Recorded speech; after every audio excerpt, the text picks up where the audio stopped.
into it. You know, this is probably like, 2017, 2018 that I started really getting a little bit of a collection going. I think at that time I was working at the radio station, so I had a full-time job, so I had a little bit going on. Excuse me. Yeah, you know, radio money. Yeah. I mean, listen, I probably syndicated money. Nah, I was living. I had roaches in my bathroom, but I had Jordans in the closet. There you go. That's how you gotta do it, man. Yeah, so back a little bit, right? Or like. Breakfast Club is to me the ultimate example because Envy's been doing this longer than most of them. He was on Hot 97 doing this on a high level before that, right? He came to Power and he was bigger than somebody like Charlamagne at the time or Angela Yee. Angela Yee was on Sirius XM and Charlamagne was like unemployed at the time, I think. Right. But Envy understands his role. That's why he calls himself the quarterback of it, where it's like, I'm going to set Charlamagne up to say something funny because I know, like, this is what I do, right? All those little things are kind of the brilliance and the nuance that makes somebody great at podcasting, at radio, at interviewing, at doing their craft that I think the average person doesn't understand unless you're, like, there in the room, if that makes sense. What's good, everyone? Welcome back to My First Kicks. This is episode 207.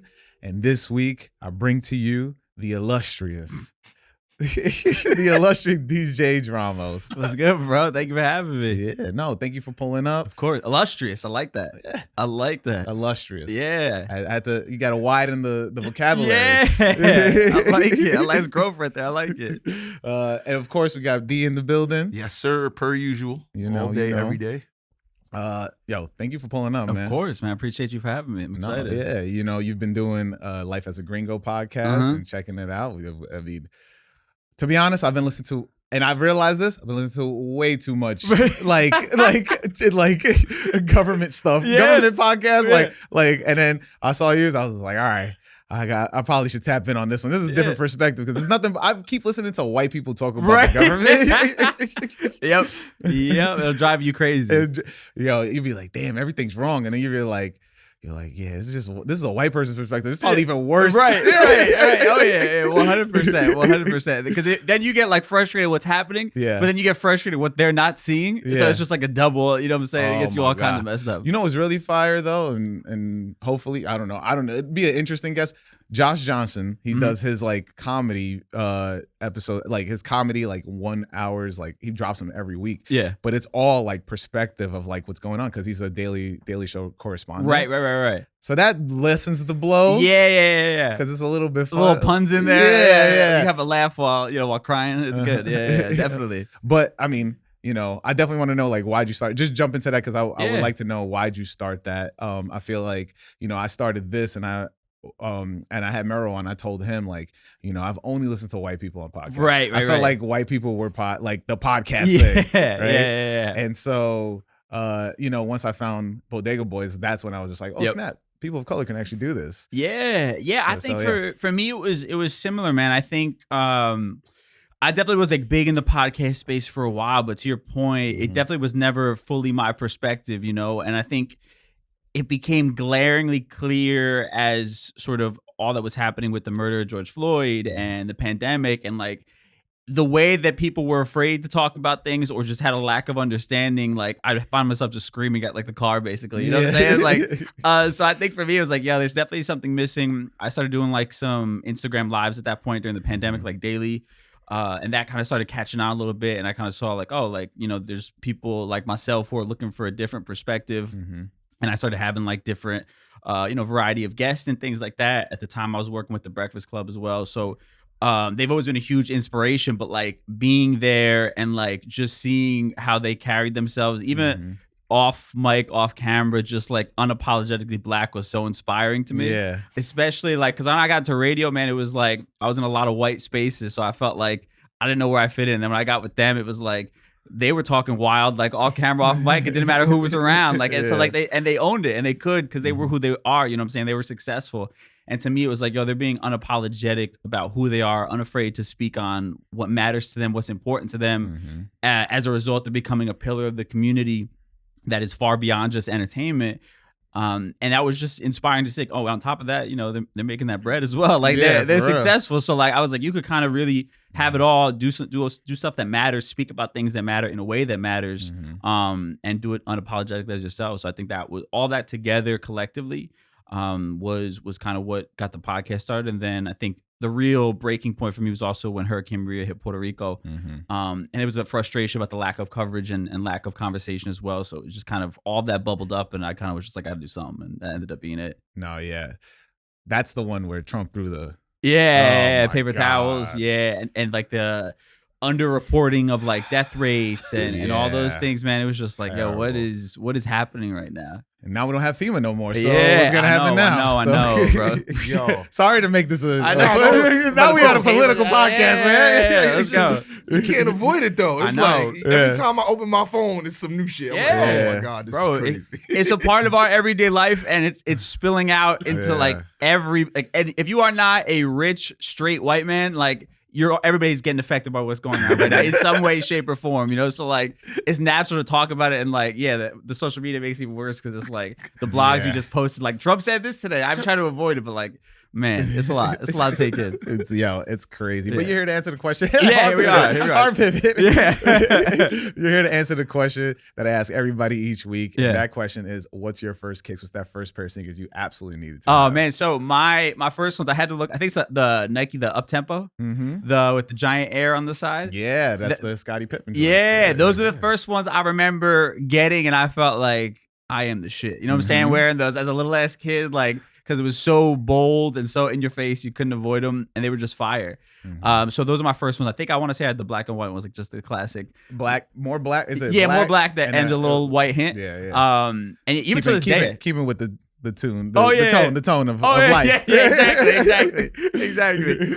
But yeah, I think even to this day, I'm like, a part of me, because I know they reissued them like now in my adulthood. But I was like, I don't know when the hell I'm gonna wear these now. Like I can't get away with it. They got one that the gum bottoms now too. Yeah, the gum bottoms. Those look fly. I think I sent you those. Like, did I send you those? You sent it, and I just scroll past them. Yeah, they're fly. You don't like them? Because I don't like the corduroy on it or whatever. That material. Because to be honest, like I like the up-tempos, but the Supreme ones just went crazy for me. Like I think I can't even look at them the same anymore unless they are the Supreme ones. Like I need that like gold with the red and a little extra. And it says Supreme on the ones that got me the most was the green ones. Remember they had that I bought those are the last pair I bought. I think that was like 2017. When those dropped with 2018. Those are the last, but I ain't gonna lie, I was looking at those gum bottoms. They're hard to like pair with something, I feel like though. Like cause it's a gigantic clunky ass shoe, you know what I'm saying? Like it ain't like a clean aesthetic. I think it's because we are three people that definitely like to wear a little bit tighter jeans. Yeah. So you're right. Because a lot of people, like I've been talking to a lot of people that are in the culture now, and they're like, yeah, we're going back to baggy jeans. I'm like, all right, I guess I'm staying where I'm at. Like, I'll pull out the big cargos, but like that's that. But I'm not bringing out the Jinkos. Like I'm not going all the way back. That's like you seen Bieber in New York recently? Like bro, I don't know what homie's doing. Like he's looking crazy. Yeah, the biggest jeans in the entire world, but like off it, like way off his ass, like way worse than like we did back in the day. Like I don't know who's styling him these days, but I don't know. Yeah, even Travis Scott now. Yeah. In the Jordan commercial that because baggy's back. Yeah, but it's like, but then you can't show off the kicks at that point, right? Because it's covered up by the jeans. No, you got to do the. No, that's wild. You got to tuck it in. You tuck it in. Oh, that's too much. Nah. Everybody's bringing back tying the jeans into the laces. Yo, I think we gotta get people to send us pics of their jeans and what sneakers they had on. It's doing too much at that point, man. Like I'm not gonna go all out for that. You know, I'm good. I gotta sit certain things out. Yeah, that's wild. So did you mainly where did you grow up? So when I was younger, I was in the Bronx, and then I did like high school in Jersey. So I split time. So like my mom was a teacher in the Bronx.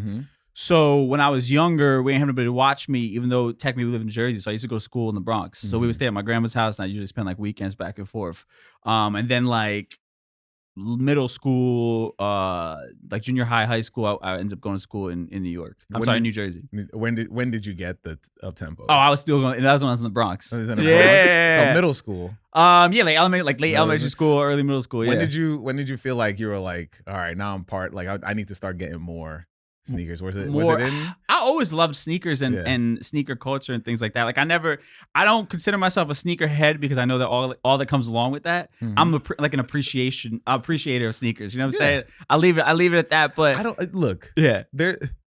No, honestly, some of y'all be bugging, not for nothing. Like it's not some of y'all. Don't throw that on me. But to me, it's like I'm the other side of it. So like, yes, I had my moment where you gotta have, your infrareds. You gotta have like Lisa Jordan. You gotta, like I had my moments. Right. I did my elitism at one point. But then you grow out of that. Right. And then you come out to the other side. The older dudes that be like, no, I'm not wearing it unless Jordan's worn it like in the game and he's gotta score at least 30 points. Like, I'm not one of those people. For me, sneakers is for everybody. I think that, everybody has a sneaker story. Right. It doesn't matter. But I feel like sneakers are just this one thing that the term that, you hear a lot is nobody can walk in the same shoes that you Right. So like that I feel like has like spread out into sneakers. Yes. But like being a sneakerhead, it's just, to me, it's like I wake up every morning thinking of like remembering sneakers. Right. Like I'm just like,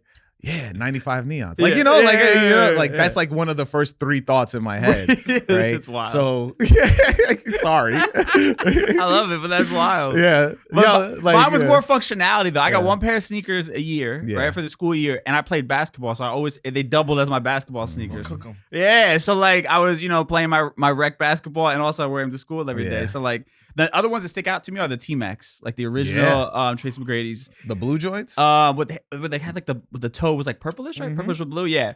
I remember that was a Christmas gift from my uncle. Like, instead of getting me like a random gift, he was like, I'm gonna take you sneaker shopping. There you go. He didn't realize though how much sneakers were at the time. That was the last time he ever took me sneaker shopping. But he bought me $100 pair of sneakers. All I wanted was a T-Max. That was the last time. But yeah, I had the T-Max.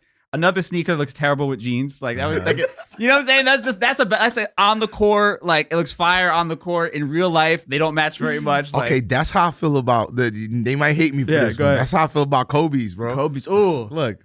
I don't feel like Kobe's are for style. I feel like they're for performance. Yeah, and even the way they're designed. I'm gonna push back on this. 2013, okay, we was outside in Nike basketball. Like we was outside in Nike basketball. All right, you had the elite socks. You had to show the on the side, the back drop fits.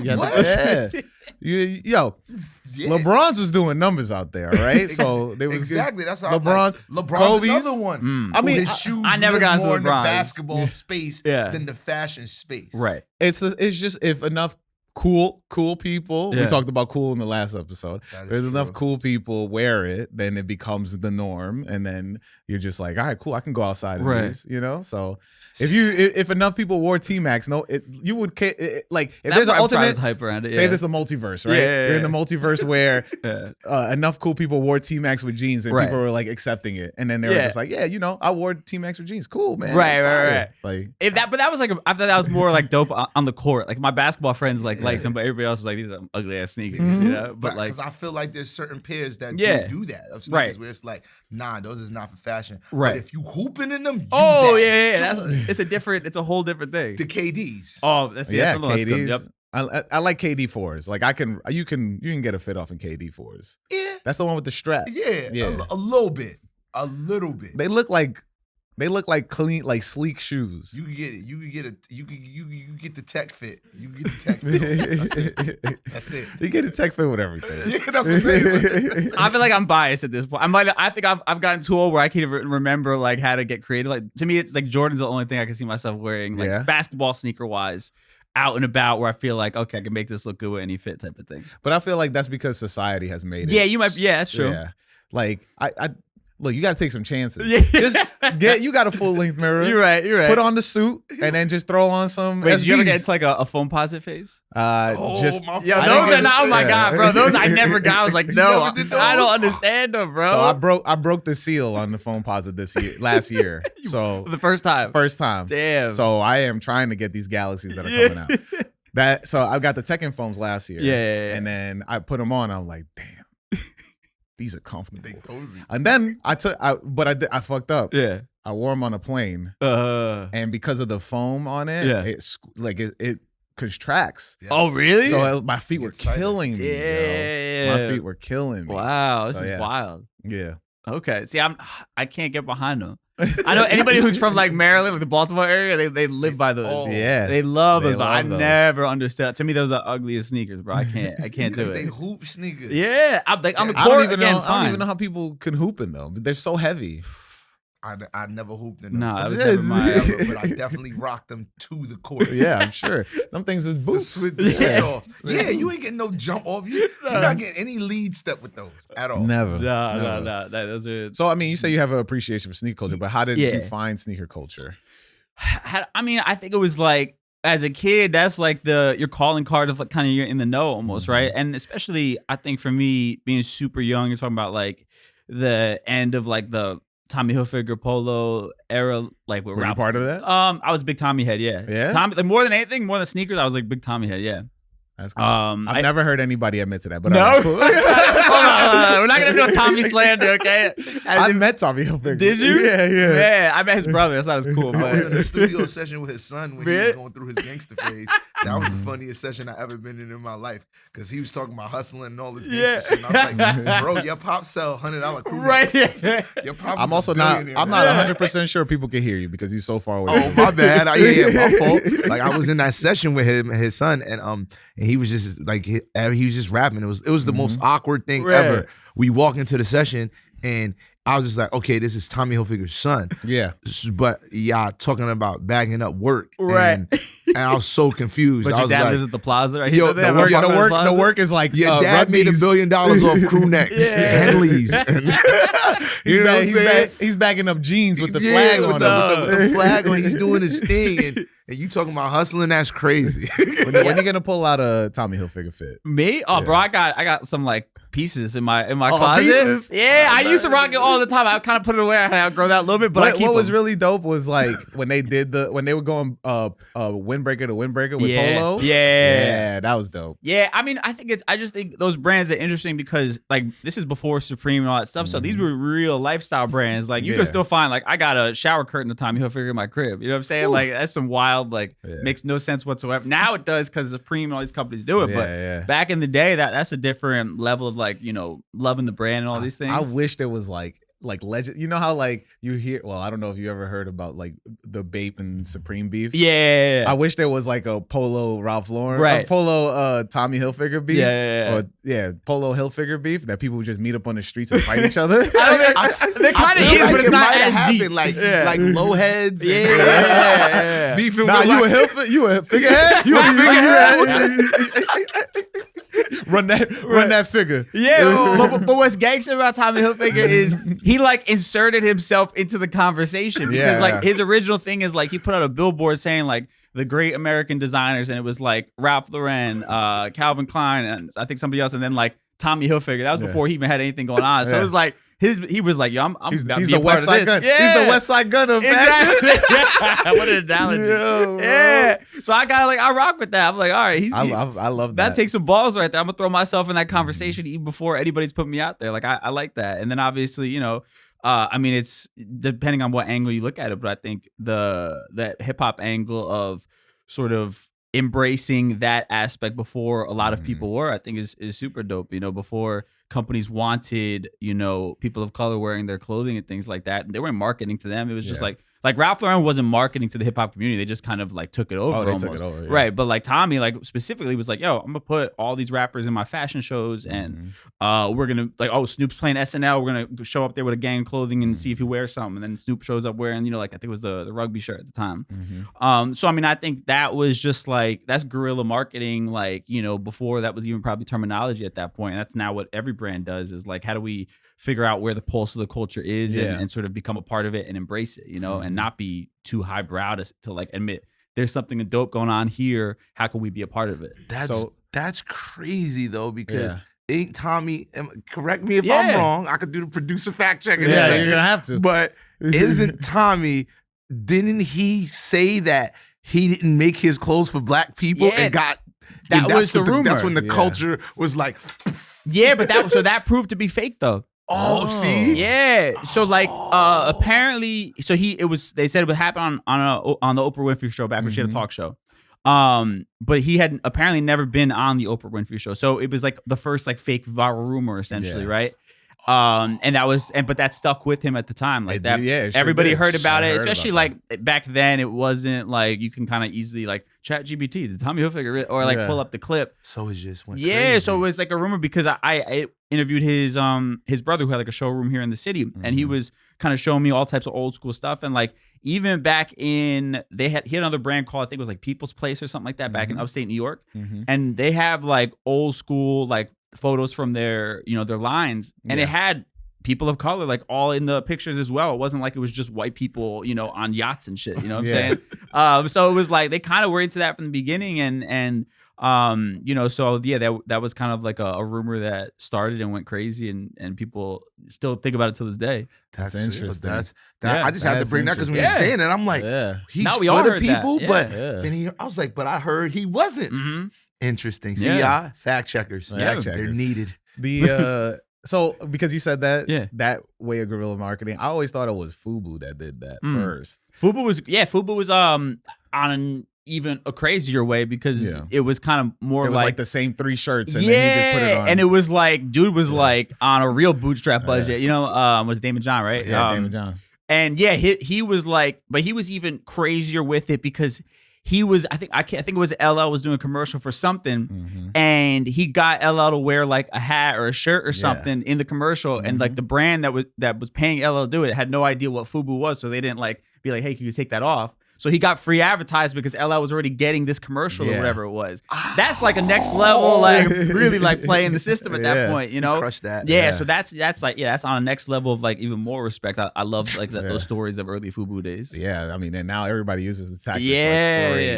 Exactly. But that's like gaming the system to a 10th degree right there. So then, like, I mean, the Hilfiger brought you a little bit closer to the sneakers, or like? Yeah, I mean, you definitely had like the kicks to go with everything to kind of complete the whole look. I think for me, it wasn't until I got a little older and started having a little bit of money to go around that I really got into it. This is probably like 2017, 2018 that I started really getting a little bit of a collection going. I think I had at that time I was working at the radio station, so I had a full-time job, so I had a little bit going on. Yeah, radio money. Yeah. I mean, listen, I probably syndicated money. I was living, I had roaches in my bathroom, but I had Jordans in the closet. There you go. That's how you gotta do it, man. So how'd you? So like, I'm curious. Like, how did you get into the radio station? I was just like a local. So I grew up playing in bands. That's where like my original whole thing is. I used to play drums, and I was like a vocalist as well in like a metal band. Shout out to what, the band? Yeah. Oh man, Ire and Sentiment is a horrible name, but that name Load is up trash. Right? Load up. You the homie, I have to keep it on. That name is trash. Yeah, I know it's trash. Load up your LimeWire and your FrostWire and look it up. Crank up that 56K modem and go back in time. And we gonna go listen to it tomorrow. Plug in that compact Presario. Let's go. MySpace.com/Ire and Sentiment. You can still find it there. But yeah, that was like I loved playing music. So when that kind of ended, I was like wanting to do something, and I had just started getting to DJing a little bit. Yeah. So that was kind of a crazy pivot. I know. That's a harder pivot than me asking you the question. I know. I mean, listen, I wanted to be a rapper originally, so I've been pivoting like that, like dumb wild my whole life, So that was like, I was super. I think it was like Travis Barker and DJ AM were doing that whole thing at the time. So it was kind of like, yo, this is like all my worlds coming together, and then you had. Skrillex was doing electronic music, and I knew him from First to Last when he was a singer and doing that type of stuff. So like, I was like, oh, like if these dudes are mixing, it's like there's a lane for me there. So that's kind of what got me into it. And then I was DJing just like anywhere I could. I was doing private parties. I was doing like block parties, doing terrible dive bars throughout like New Jersey and Long Island. I was in Long Island for no reason a lot. I don't know why, but I was doing Long Island, no business out there. But and then one of the bars I was DJing at in Jersey, like one of the other DJs who was kind of throwing this college party at the time, he worked at our sister radio station KTU. 103.5. So we became friends, and like through him, I started meeting people, and kind of over the years developing those relationships. And one thing led to another, and I got a job at that radio station after somebody like fell asleep. And they had like 10 minutes of dead air overnight. So they were like, "You gotta get me out of here." What do you think about this? Got him with the Mike Francesa. Dude knocked out, and yeah, the rest of the history. I got my first job in radio at that point. So that's crazy. And then through that, I'm in the same building as Z100, as Power 105.1, as all the other radio stations. So you kind of start getting to know people, and that's sort of where it all led into each other. So is one of these pairs that you've brought one of the first pairs you paid with your buddy? This is when I learned a hard lesson though. Yeah. You want to bust these out? Yeah. All right. So I think this was like, I want to say was it 2019? They did the reissue of the infrareds, was it? Yeah. Right. So I love those sneakers. I don't know what about them I was so fascinated by, and I got them. Shout out to Dan. He was another producer on the Breakfast Club, big sneakerhead. Mm-hmm. And he got me like a raffle, and I got them. And then I finally got them in the mail, and like the red was off. It was like a pink. I hated it. Yes. Right? Yeah. So I got so mad. I was like, you know what? Hell, I'm going to get the real thing. Right? We're going vintage with this. I don't care what I have to pay. I'm going to be so fresh walking around with the real red. So. Face box. You got to show the face box. Show the box. This is a real deal right here. Right? So at first I was hyped. Right? This is like original box and everything. I'm going to be the only one rocking the real ones. Because at that time, everybody had them. I was like, these pink ass sneakers. Bro. Yo, even had the card, like the original card on the inside over here, okay? Yo. All right. Crazy. Man, they need I haven't seen those. I remember when those started. You're also hurting my heart right now. Bro. And I could see inside. And Goat. I'm calling out Goat, okay? Bro, I opened the box. Oh no. And this is what they sent me. Oh my God. Bro, look at that. Can y'all see these things are talking? And that's just talking. I'm sorry, I just ruined the whole set. There's like my little break off of sneakers over here, both of them. Oh man. Right? So I think they sent them like originally that? they sent me this one, right? Yeah. And then I was like, yo, this is crazy. So I like went to let me yo. This is crazy. Bro.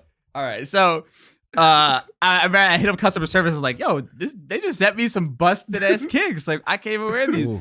No, they fall. Yeah, throw that side. That's real, bro. Oh my God! We have to vacuum this set up afterwards. Yeah, I'm sorry, Maxim. Bro, so I sent pictures. I was like, "Yo, you like when how y'all 2019 you bought these?" Yeah. I was like, "Yo, how are y'all checking this?" And you let this go, and somebody sold it to me, and then their response was, well, these are like a relic shoe. It's not meant to be worn. So that's what you should be expecting. Like it's a 20-year-old shoe. 2000. They came out in 2000. Yeah, that's what I'm saying. So it's still 20 years old at that point. But it still shouldn't be crumbling. That's what I'm saying. So they gave me a 10% coupon off my next 10%. Oh my God. But you know what my dumb ass did? I went and bought another pair from the same year, 2000. Yeah. And those I actually got to wear a couple times, but then eventually my foot just went through them. Oh, after like a couple months of having them at that point. Oh, so and you were talking about like that's probably like $800 down the drain right there. That was damn between the two, yeah, crazy. At that point, yeah. So that was a hard lesson in like maybe this iron cut out for the sneaker game over here. You know what I'm saying? I got a couple of times. Bro, I love those sneakers so much though. Like I'm pretty sure you can find a good pair. Yeah. I mean, but now I'm over it. You know what I'm saying? Like back then I had the skinny jeans rock and like those are the perfect sneakers for the skinny jeans. You know what I'm saying? Like those are fire. Yeah, but like now I'm like well, first of all, anybody's listening, and I know I have a lot of like customizers and restorers. Yeah. They can totally restore those. So just hit you up, please, and you can get a donor sole. Yeah, get that done, and then you can wear them again. That'd be fire. Yeah. I'll never get that almost $2 pairs back. Yeah, so, 2 pairs. I gotta find the other one. I don't know what I did with it at this point. I might have just threw them at a wall. I don't know what I did, bro. I was frustrated. I was so upset, man. Oh my God, I was so upset. I think the other ones broke on me while I was like DJing. I had to walk back to my apartment with them on, like. Yeah, just crumbling. Yeah, just crumbling. And then they crumble, so they leave a trail behind. You know what I'm saying? It's like embarrassing as hell. So yeah, man, that was my. Yeah. I don't know what's worse, that or when your air bubbles squeak. Oh. At least, bro. I can't. I don't even know. So like, I haven't killed a sneaker in a while. Yeah. So I haven't heard the squeaks in a minute. But there's moments where you hear the squeaks because it's just like a rain and stuff that. Right. And it's still, I'll be like, oh man, no. Like Cinderella. This can't be it. Yeah, it's about to turn back into a pumpkin. Right. Yo, that's low-key trauma on the yeah, 100%, bro. I haven't bought a pair of like vintage sneakers like that since this. Like, I'm like, nah, I'm good. Yeah, that's crazy. I'm good. You dirty though. It did me so damn dirty. It's funny because I've never had sneakers crumbled on me. No. I didn't mean to say it's funny to fine. laugh at you. Yeah. But the I showed a recently. I got a pair from 2006 and they were fine. So it's just like, depends on how it's stored and all that stuff. Well, I have an old like I have a early 2000s pair of the Bread Ones like and fine. I like till this day like I can see a little bit like but like it and I wore the hell out of those sneakers and they're fine for whatever reason. Though these like you said. Well, yeah, because the sole on that is more. It's not that same rubber. Because like that's like it's just like it's just a one piece, right? Which is like if the whole thing cracks, right? Versus that's several other pieces of like foam and plastic, and they put it together, and it's supposed to be squishy. You're supposed to wear it so the air gets in there. So, but if you don't wear it, then it gets crumbled. Right. So, I mean, this is what I get. I was trying to stunt on people though. Like that's that's what it was. I was like, because I seen people like y'all got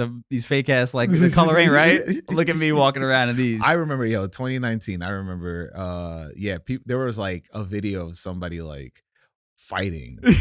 I remember it being like, they were because outside, I got online, it looked like it was correct. Yeah. Because there wasn't another release before that where it was like all kinds of fucked up. I think. Yeah, that's the one where it started bleeding. Yeah. Right? So like that, but it was like online. It looked like they fixed it. We're back to like the OG, red. And then I got him there. I was like, yo, I got 3 times then at that point. Oh my god. Yeah. I feel you, man. But like, so were you at Breakfast Club? Yeah. At this time? So like. You're seeing crazy sneakers. Yeah. Well, that was probably part of it too. I had to keep up with it because it was like even people who are off camera like had crazy kicks. Like even like I said, the producer Dan, like he was a huge sneakerhead, and he put me on to this dude who was like a reseller on Instagram, and the dude had like good prices and like always had quality, like everything. It would pop up, so you have to be quick about it to get it. So like we would kind of be going back and forth for a while, like, oh, I got him before you got him type of thing, and So and then Envy would roll in there with like new sneakers every day, you know what I'm saying? So like that was a whole nother,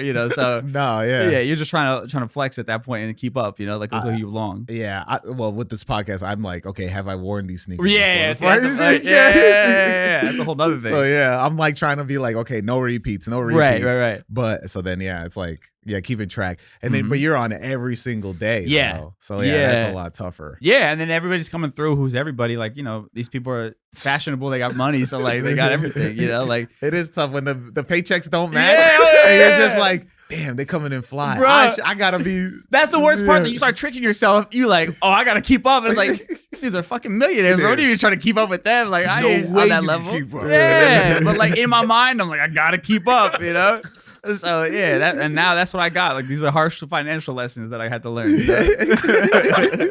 I spent my rent money on sneakers to financial literacy. Yeah, bro. If you want to learn financial literacy real quick, buy some sneakers you can't afford. So like, I mean, going back to like before this, and as you're like trying to get sneakers and stuff like that, like especially when you were younger. I know you said you only had one pair, but like. You're getting a couple more pairs now. How do you explain it to your parents who are immigrants? Oh man, so they definitely didn't get it, but I would always kind of like, especially because I was super into like vintage. I still am, but like I would kind of be like, yo, this is like you're investing in a piece of art almost. It's like wearable art. And like the resale value only goes up. I wanted to hear the Jedi mind tricks on this. Especially when Last Dance happened, it was like all the value of the Jordans went up. I told y'all, I'm sitting on some gems right now. Unfortunately, that crashed since then. But market crashed on me before I can get rid of them. But for a while, it was like, yo, like these sneakers are like keep going up in value right now. So it's worth it for me to do that. And then like same thing, entertainment industry aspect as well. Like, well, I'm on camera. I can't be seen wearing the same thing all the time. All right. This is an investment in my job. You know what I'm saying? It's like putting gas in the car. It's a part of it, Yeah. So that was also how I like made sense of it all logically. Probably more so to myself. I think I was probably trying to convince myself more than I was trying to convince them, to be honest with you. But I mean, so my mom's Brazilian, so she knows she came over here with nothing and all that. I got the whole spiel. And it's like she's like seeing me get one sneaker, and then it's like another sneaker, and then there's another. She's like, "Are you like opening a store or something?" So like, no. I mean, lucky. My mom is fly. I gotta give her credit. So lucky for me, she understands it. It's my dad that doesn't get it. So I always had her kind of as backup because she's like got her crazy wardrobe and she's always shopping. So like she kind of got it and like she got you into Hilfiger. Yeah, probably. Honestly, yeah, she got me addicted to shopping, I think. Yeah. So that was always, at least I had like that little backup going on for me. Mm-hmm. But yeah, my pops didn't get it at all. Like, he was like, what are you talking about? Like, I think that's because pops back in the days, that's just the tone they had, because my pops didn't. Oh yeah, for either. sure. My mother is like any type of taste that I have for any of this stuff is my mother. Yeah. My mother, like, really, she's fashionable. She went to BMW. She went to do 100%. all of that. My pops is just like, yeah. why are we doing that? Right. Why are we doing How much does that cost? Yeah. Why are we doing that again? Oh, Why do you need that? Absolutely, bro. Well, that was like some man shit back in the day too. Where it was like, you know, like the shittier you look, the more man you were. You know what I'm saying? Like if you look like you I only know shirt. You mean you match your yeah, colors? like you better. If you look like you just rolled off a construction site, you know what I'm saying? Like That's a real man. Yeah, right that's a real man right there. Dirt under your fingernails. Oh, you know he worked. Yeah, You know he worked. Exactly. He worked hard too. Right. He's like, no, he just wore the same shirt for 2 weeks. He just had the same 2 pair of Carhartt pants, you know, for the last 3 years. Oh, yeah, That's all it is. That's it, in one pair of Timbs. Yeah, But that's probably why you got into vintage, so you can look like you're a hard worker before you even done any work. Oh, I'm like the stereotype of that, where they're like, homie came and changed the tire, but he got on like the Carhartt. You know, I got the whole like overall outfit from Carhartt and shit. Who you know, was talking about that? Somebody brought something about that up. How like they that whole aesthetic ruined it for him because he's actually a carpenter. Right? Yeah. He's actually like functionality. You know what I'm saying? Like, it's like I can't go buy things because of this new trend. Yeah. When I go try to buy the aprons and stuff, it's not there. And Oh I'm yeah, like, it's overpriced for no reason now. I felt so bad because he's actually a carpenter. I'm like, I got a couple of those. Right. That's his tools. He's like actually using the hammer loop. He's actually he using actually it. needs like the double knee. You know what I'm saying? Like he needs that extra protection. Like I don't need that. I'm not doing anything. You know what I'm saying? But yeah, we fucked up the game for them for sure. Got to hit up Dave's New York. Shout out Dave's New York.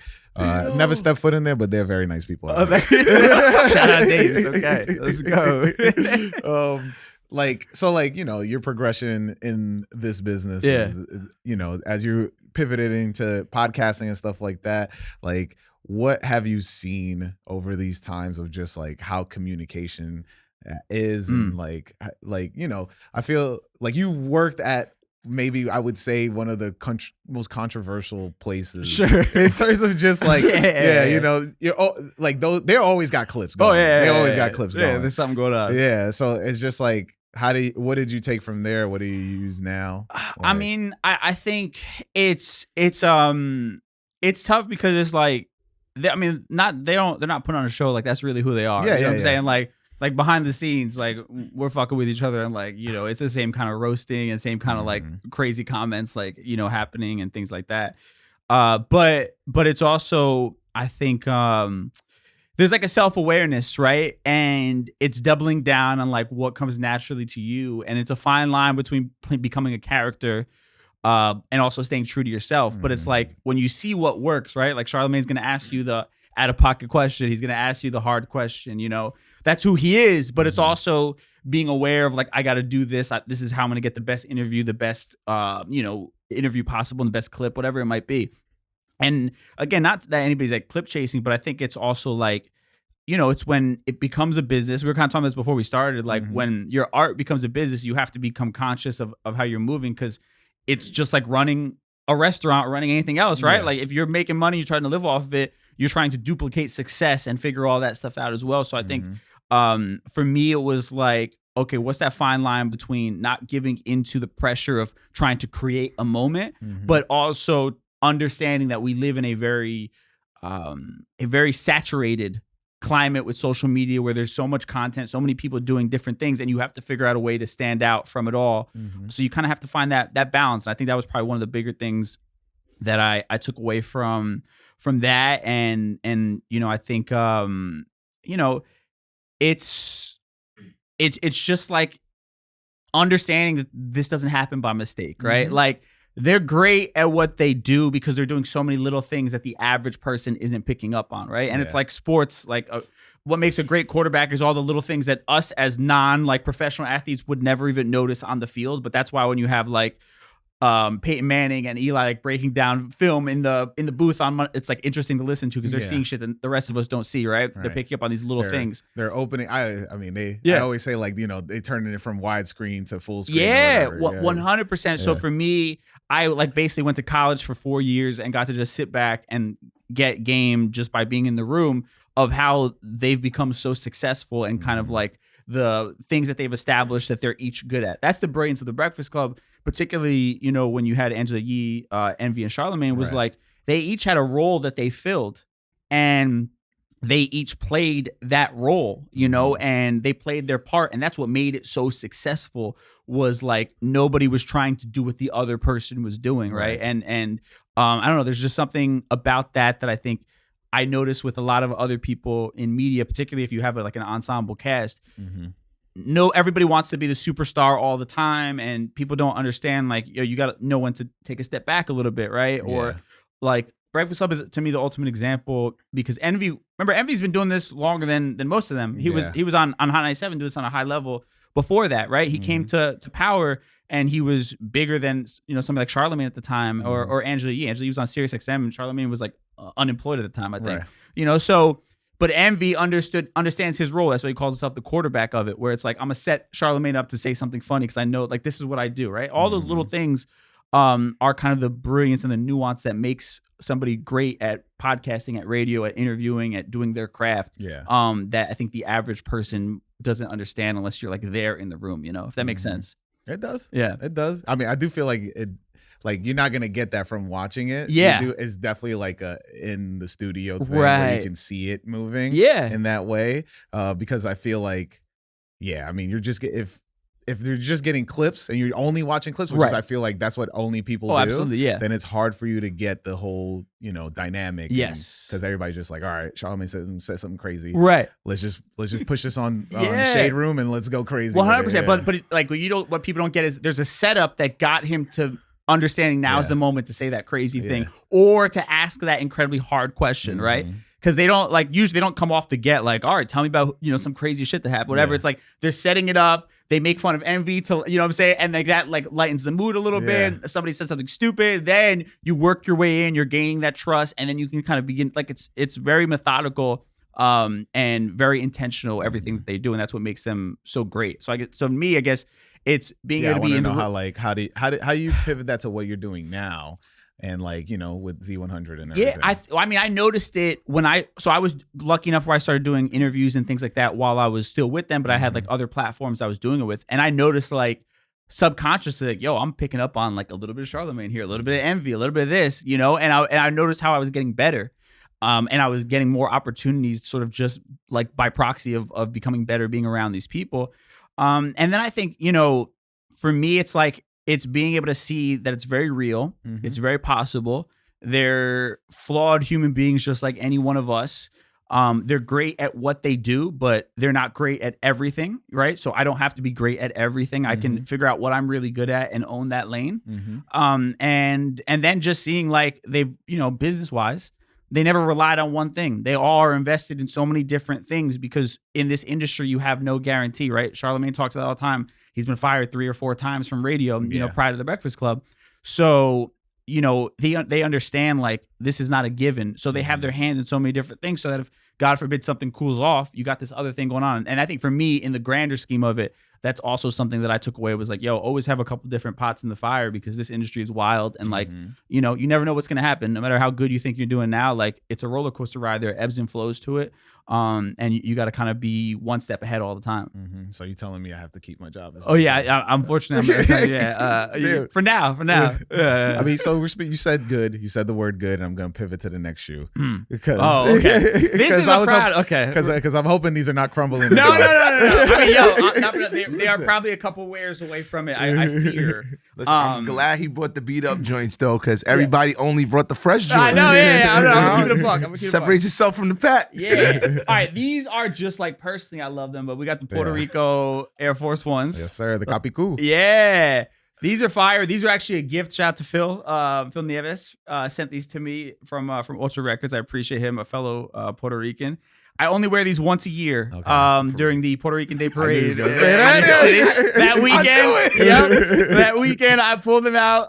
And yeah, I fear. But you're on a float. Yeah. I'm not walking through the crowd with these. No. He's like, I'm not walking with everybody. No. I'm gonna pull these up on the not float. The commoners. Yeah, get away, you peons. Yeah. You guys are Puerto Rican. I'm Puerto Ricaner. I've got heat on my feet over here. Yeah. Away from me. No. But, yeah, these are fire. So like that, these are my once a year. And so it feels like a whole thing. Like when that comes up, I have my outfits. And you don't want me to hold? You want to check it out? There you go. Nah, yeah. These are very dope. I remember when these came out. Yeah. I love that it's leather. Yes. You know? Yes. So you know these are gonna last. Yep. Yeah, these are super, and I like how it's subtle as well. It's not like it's not overkill. Not straight. Not like the whole the whole thing is what is it called? The what? The cookie. Cookie. Yeah, the whole thing is a cookie. The straight frog print. No. That I don't think I can pull this off. I like a little more understated. So these are my perfect one. So I love those sneakers. And they were like, it's even though there was like a friend just like surprised me with it. He even told me he was giving me. He's like, yo, what's your address? And I opened the mail and it was like that. I was like, oh, this is so dope. So that's fire. Yeah, so I love these. Do you have since we talked about the Puerto Rican Day Parade, you wearing those? Do you have like a story that's like I always get like people like being like, I see you. You know what I mean? Like that's like really probably what I'm wearing them for. Like the one or two people were like, okay. I wore them once in Puerto Rico actually. And they were like, I had people taking pictures of me, like, yo, let me take a picture of those. So I was like, yeah. So that I felt good about myself at that point. Stunting on these people out here. No, that's dope. I mean, I've only been to Puerto Rican Day Parade twice. Yeah. I actually don't know if I'm going to the real one or. Well, there's so much going on that weekend. Yeah, because I've been to the 116. Yeah, I've done that. Yep, I DJ that as well. Yeah, you've DJed that one. Yeah, I usually do that every year. Wow. Oh, that one's fire. Yeah, yeah. But again, I'm not walking that crowd with these. No, it's crazy. I'm at the crowd. Yeah. Hopefully not next year. No, if I see you, I'll be like, I'm gonna point you out, pull you that's up. That's it, just a point. He's not even gonna be like, come back. He's just gonna be like, my man Haas right there. I see you. Hey. You got a pair of these on. You got to find them in the meantime. Go on. I feel like I'd feel so weird wearing. I'm not Puerto Rican. I'm wearing Puerto Rican stuff. Like, I don't understand. Like, I've always felt like that. Yeah. Like, it's so weird. When there's a nationality on the sneaker, I don't care how good the sneaker is. I feel off if that's. I'm like, that's not. No, that's a good. Brazil though, people be doing that a lot because Brazil is like a brand in itself, like the shirts and everything like that. I always feel weird about that too. To be honest, I know. Somebody I know, he's like, he copped there's a Orquetro Adidas Bape that dropped recently, and it's Brazil colors. Yeah. And then they're calling them Brazil, and I'm like, yeah, like I feel like if you're Brazilian, right, you good to go, right, though. Right. But like, yeah, it's just weird because I feel like, I don't know, it's just weird. Like I can't even really explain it because there's something off about it. Yeah, it's real because imagine you in those. Yeah, like on me in those, just randomly walking around. Clearly I'm not Puerto Rican at all, but I got these on. It's like the De Lo Mio Air Forces came out. And they say De Lo Mio on the bottom. Yeah, it got the DR flag on the tongue. Yeah, and I remember being like, everybody confuses me. I'm Dominican. You thought about it for a second? Maybe. You thought about it? You got a fire? People be like, I've been called tigre a couple times. You know, like. We've called Papi a few times. Yeah, I do love every black dude. I do love a sancocho. Do you know my favorite thing is to go to Dominican restaurants and order magu? Yeah, because I can say it with it's fire. And then they look and I'm like, I can't tell you nothing else. That's all I got. The funniest is because I do know Spanish. Yeah, but like Dominican Spanish is like, you gotta like sing it to people. Like it's not as simple. Yeah, it's true. You know, it's like que lo que maní. You know, like it's like different. Especially it's New York is different from like the island too. So there's like a whole different slang and terminology for Puerto sure. Ricans though. Puerto Ricans. Oh, we got same type of thing. Yeah, you gotta like say it in a specific way, or they look at you and be like, yeah, no, absolutely. And I feel you can speak English. They hit me with the you can speak English. It's fine. That's the ultimate disrespect. Yo, come on. You good, fam? We speak English here. You ain't gotta do all that. When they tell you can speak English, that means you are fucking this up. I mean, yo, that ass though. There be times I start off Spanish and then I just give up halfway, bro. You can tell it's not hitting. You know what I'm saying? Yep. I mean, like, dame un poco de, sancocho con chicha. Just let me get the penny. Like, not because they get you when they ask a follow-up question. You know what I'm saying? Because you rehearse usually like, all right, let me do this. With the follow-up. Like, all right, that's all. God forbid they ask you what you want on the side or like what size. Like, I did not rehearse this part of the situation. You know, that's what they get you. The default is like, no. That just happened to me at the airport in Miami. You know how they got the Cuban food restaurant in Miami, right? Yeah. I love Cuban food, but my go-to is ropa vieja, and that's all I got.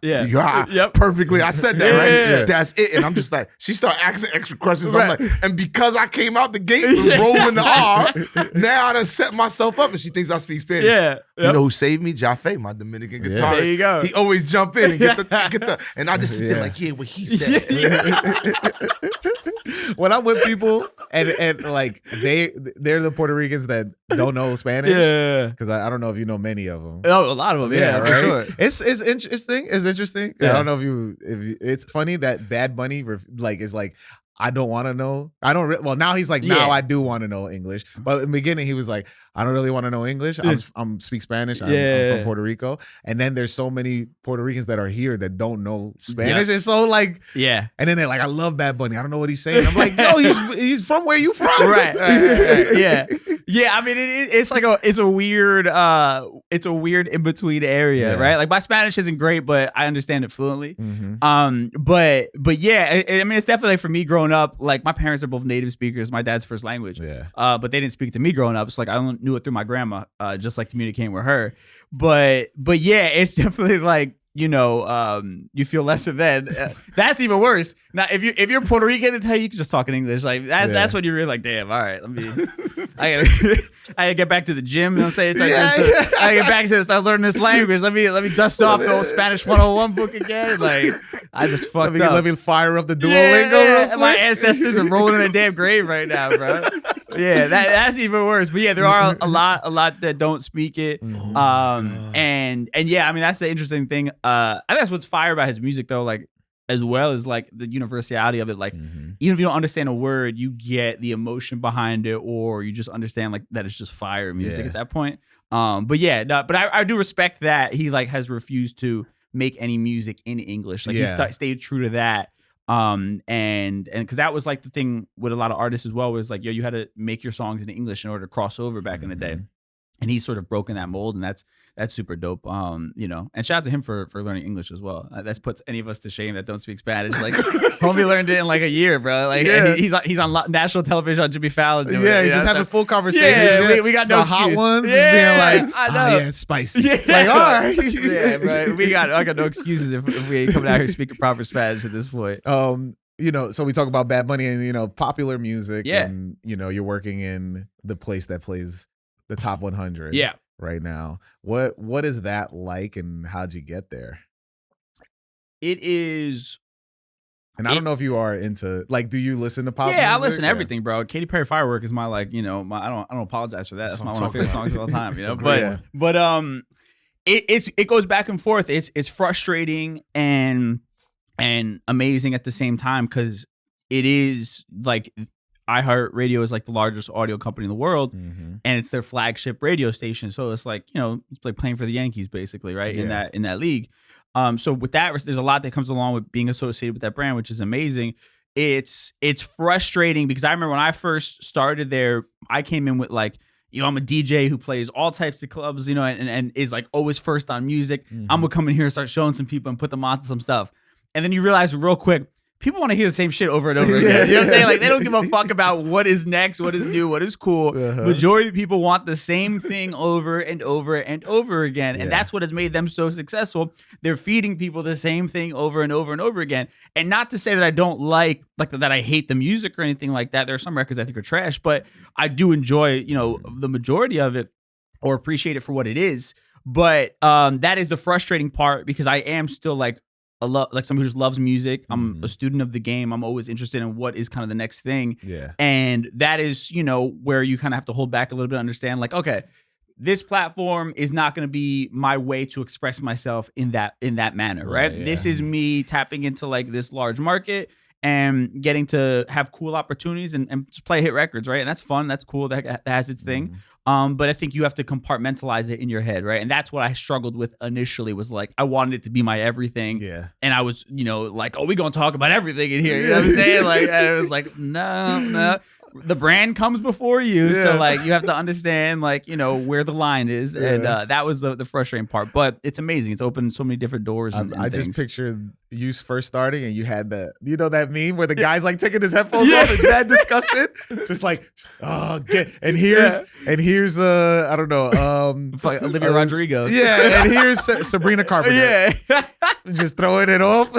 Yeah, there were certain things where I'm like, damn, what the fuck is going on right now? But like, I would have fun with it though too, where I would like call it out, or I'm just like it was like a weird phase where it was like every teen girl was making sad music, so like I would just make fun of it, like what do y'all know about heartbreak? Like, and I would just like make a little pun about it, and like that became my little like my way to kind of like get back at you know what I'm saying? Like, I'll show you guys, but here's a slight jab. Yeah, exactly. In my mind, that's like, I'm out here fucking fighting for the cause, but so I would do little things like that. But like, what was also cool was like Bad Bunny has only had one song that's made it to like really radio's given a chance, top 40 wise. Yeah. And we were only playing it at night. Mm-hmm. But because I was doing the mix show, I had a little bit more flexibility where I could take some of those newer records and put it in. So like, I took pride in the fact that now it's getting heard prime time on a Friday at 5 p.m. while people are driving home. You're hearing this Bad Bunny record. Like, I didn't know that. Yeah, though, that really with all his success. Mm-hmm. Yeah, that's the craziness about it. Like I said, this business, man. Yeah, bro. But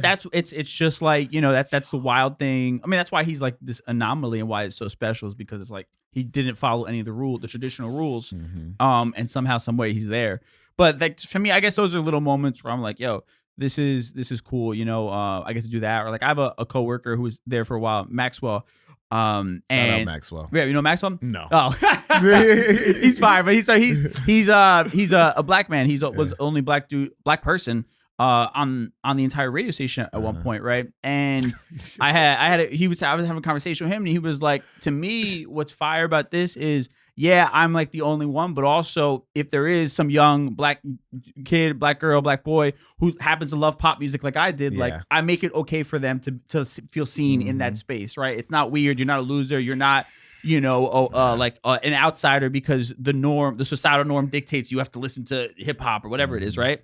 And I was like, that's kind of like a dope way to look at it is like, in a silver lining. Exactly. In a small way, like you are being that for somebody. And sometimes all people need is to see themselves in one person to like kind of change everything for them. Same thing when I get the thing about being in a black punk band. Oh, absolutely. We get that all the time when we're in these spaces who are traditionally all white. Yep. And people jump out and they're just like, yo, so many black fans would be like, I'm the only one or two person there. They'll be like, seeing y'all changed everything. Yeah. And I'm like, and I also remember the acts that did that for me. Yep. Yeah. That's like, it's, that's like me being, racially ambiguous and having a podcast. So, I'm doing it for all you racially ambiguous people. Y'all are welcome, right? And, but, towards the end of the podcast, and got one last question. Yeah. And that is, deals with a little visualization. And I want you to think back about, so when you were getting the up tempos, now you're you behind you. Yeah. Your younger self, what would you tell your younger self as he opens that box? Oh man. That's a great question. What would I tell that kid? I would say you're looking fly, but you don't need this in order to be fly. Like you don't need to have the cool sneaker. Yeah. You know what I'm saying? Like what makes you cool, what's going to bring you all the success and everything you want is actually going against the grain and not worrying about what the trends are, but being unafraid to set your own trend and to pave your own lane. And people are going to follow you because of that, not because you're tapping into what everybody else is doing. I think that kid definitely need to hear that. I mean, as fly as those sneakers were, but that kid definitely needed to hear that. Let everybody know where to find you. Man, at DJ Dramos on pretty much everything. I'm super active on Instagram. You can find me on there.